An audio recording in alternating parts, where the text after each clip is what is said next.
Hey guys! Welcome back to my channel. Diyos ko, napaka-awkward. Ulit. Hey guys! Welcome back to my channel. Good morning everyone! So today is our official first day dito sa Baguio. Ang ganda ng pwesto ng kwarto ko kasi meron akong natural lighting. So naisip ko, i-film ko yung makeup na gagawin ko for today. So for my mist, ito yung gagamitin ko yung Hyggee all-in-one mist. So ito yung tinatry ko ngayon. So this is from Caris newbie, charot. Ayun, so eto, nakuha ko to from Caris. Ito yung try me ko. So tinatry ko siya these past days. Tapos, parang okay naman siya sa akin. Nag-work naman siya sa skin ko. Tapos, moisturizing din siya. So, may napansin akong dalawang difference niya doon sa Nature Republic. So, the first one is the scent. Siyempre, parang may sarili tong scent. Pangalawa, mas makapal yung water nito kesa dun sa Nature Republic. Kasi yung Nature Republic parang tubig lang talaga siya. So ito parang may slight, pero hindi naman siya parang essence na. And dala-dala ko rin to sa bag ko habang nandito ako sa Baguio kasi alam naman natin, mas malamig dito. So parang medyo drying yung climate dito para sa skin ko. Syempre sudden change ng climate kasi dun sa atin, di ba, mainit. Sa Manila, mainit, humid. Just dito malamig. So dala-dala ko siya palagi for moisturization lang na chuk-chuk dyan kapag nagiging dry na yung skin ko dahil sa weather. Ang lambot niya sa face para talaga siyang, ando na siya sa essence. So, for my sunblock, ito yung gagamitin ko yung HOCOS Pucca Sun Pact. Ito, mayroon siyang SPF 40 PA+++. So, ito ang ginagamit kong SPF nito mga nakaraang araw. So, ayan siya sa loob. Meron lang siyang butas-butas dyan. So, ginaganyan-ganyan lang siya. Parang yung sa cushion lang din. So, I think this is more sanitary kesa sa cushion type. Kasi at least nakatago yung product sa loob. Tapos, pinipindot mo lang siya para palabasin yung product. Tapos, doon mo lang siya gagamitin. Yung sa cushion kasi, parang forever exposed na yung cushion mo dun, diba? Alam niyo ba dati, hindi ko pa alam yung importansya ng sunblock. As hindi talaga ako nagsa-sunblock dati. Pero ngayon, alam ko na. Na-realize ko siya kasi, diba, meron akong pimple. Tapos, nagiging dark spot siya. So, dati, sobrang tagal mag-fade ng dark spots ko. Yun, kahit gumamit ako ng mga products na ginagamit ko for my dark spots, hindi siya ganun kabilis. Ngayon kasi, ang bilis na mag-heal ng dark spots ko eh. Tapos, dahil yon sa sunblock. Kasi, di ba yung dark spot mo? Tapos, pag nilagyan mo ng sunblock, napoprotect mo na siya agad sa sun. Although, hindi totally, kasi meron pa rin talaga nakakalusot. Scientifically proven yon. Hindi imposibleng walang papasok na UVB rays sa sa skin mo. Pero at least meron kang protection, meron kang barrier. So hindi siya direct sa sunlight. Pag direct kasi siya sa sunlight, hindi siya gagaling, hindi siya mag-heal. Pero pag may protection, nag-heal siya on itself sa loob. Kaya madaling nawawala yung dark spots ko. So for the primer, ito yung gagamitin ko yung Snow Beauty Matte Blur Kimberloo. Basta ganyan yung itsura niya. So ayan, di ko alam kung nakikita niyo yung kulay, pero medyo weird yung kulay niya kasi parang medyo kulay yellow-green siya. I-zoom ko nga kayo para makita yung totoong state ng fez lock ko. Meron din tong SPF 50. Lately kasi, medyo na-addict na ako mag-research about sa sunblock nga. Tapos, nalaman ko na yung sunblock pala, hindi yun ina-add on top. Kunyari, katulad nung ginamit natin kanina, SPF 43. Tapos nilagyan ko ngayon na SPF 50. Hindi siya SPF 93. Parang kung ano yung nasa ibabaw. Katulad nito. Dito sa part na to, SPF 50 yung nandyan. Tapos the rest, SPF 43. Ganun. So, yung feeling niya, katulad ng ibang primer, yung silicone primer.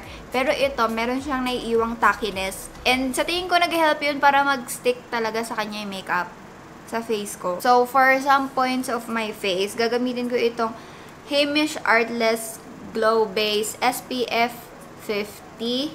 So, hindi ko siya ilalagay sa buong face ko. Especially kasi may white cast kasi ito kasi ang taas ng SPF niya. So, strategically ko siya ilalagay dito sa cheeks. Sa kabilang cheeks. Ayan, dito. Dito. Dito a little bit. Ayan, para may glow ako from within. Pero dito lang sa part na to. So, for my foundation, ito yung gagamitin ko yung Wet n Wild Photo Focus Foundation. Ang shade ko is in cream beige. Kaya, ito yung gagamitin ko kasi ito yung pang matagalang makeup talaga. Alam niyo naman siguro kasi sa ibang videos, maraming beses ko na ito nagagamit sa video. Natural makeup look lang ina-achieve natin. Kailangan fresh lang. Maglalagay din ako slide sa neck para magpanday naman siya dyan. Sobrang puti ko. Ano ba yan? Sobrang puti ko na sa camera. Wala na akong kulay. Binabaan ko yung brightness para magkaroon naman ako ng kulay ulit. So, for the face, magte-tint na lang ako para hindi na ako mag-powder blush. So, gagamitin ko itong Twin Shot Lips Tint ng Etude House. Itong pink side. Pero sobrang konti lang kasi sobrang pigmented nito, lalo na sa cheeks. So, I like using tints pagka ganitong everyday makeup look. Kasi para hindi nagfe-fade. Kasi napapansin ko yung mga powder blush. Mas madali silang mag-fade kesa sa tint. Pag tint, andyan lang talaga siya. Although nagfe-fade din naman siya. Pero hindi kasing bilis ng powder blush. Tsaka mas mukha siyang natural. Ay, concealer pala. Nakalimutan ko mag-concealer. Grabe naman.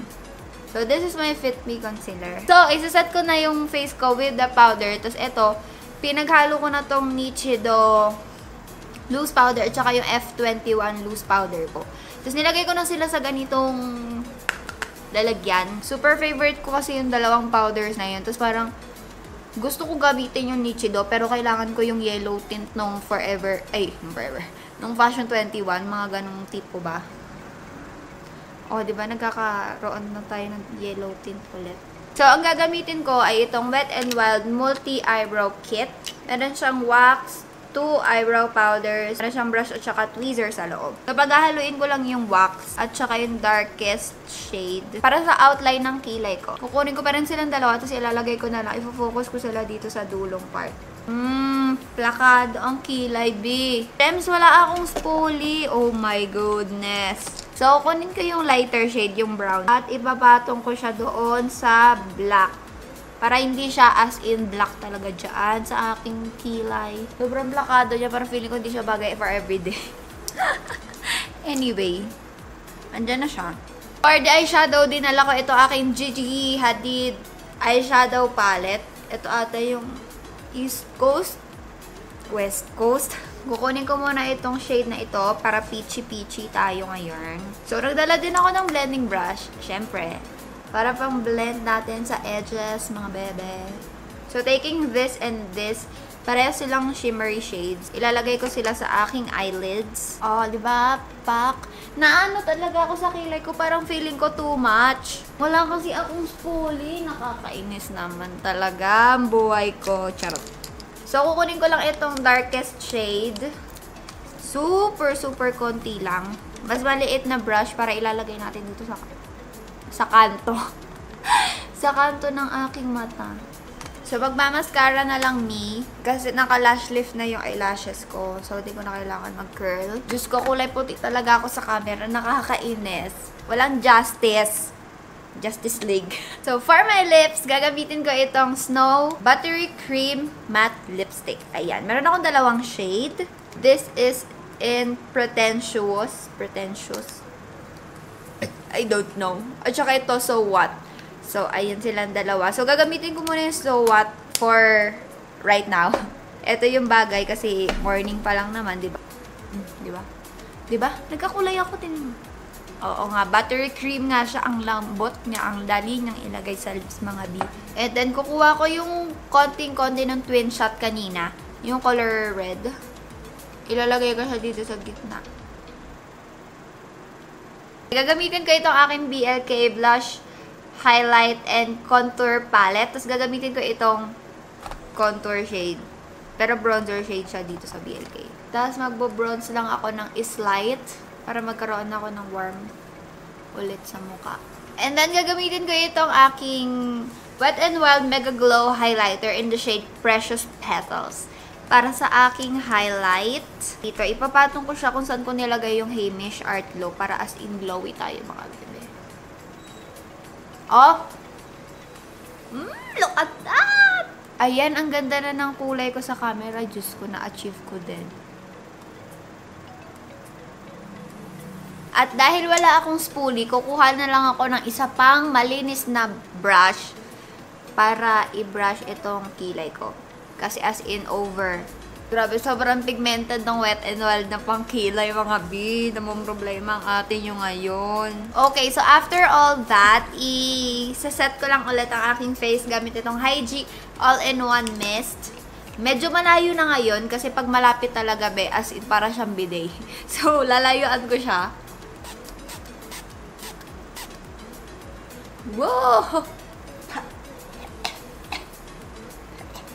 Hindi pa rin ako natututo tuwing nagmi-mist pa rin ako, ano pa rin yung bunganga ko, kaya nalalasahan ko yung mist, nakakainis. So, this is all guys for my Baguio makeup. Charot. Kasi parang iba to sa mga everyday makeup na ginawa ko. Kasi yung everyday makeup ko na iba sobrang simple. Ito kasi syempre kailangan ko ng konting coverage at saka yung sun protection talaga, parang yung talaga na-emphasize dito. At saka yung, yung paggamit ng mist. Kasi nga iba yung climate dito, medyo drying sometimes. Kaya kailangan natin ng pang-moisturize. Ng moisturizer. So, ayun lang guys. Thank you so much for watching this video. And don't forget to subscribe for more comment from me. And don't forget. Don't forget to click that notification bell to be notified whenever I upload a new video. And don't forget to follow me on all my social media handles. Ayun lang guys. Thank you so much for watching this video. And I will see you in my next one. Bye-bye!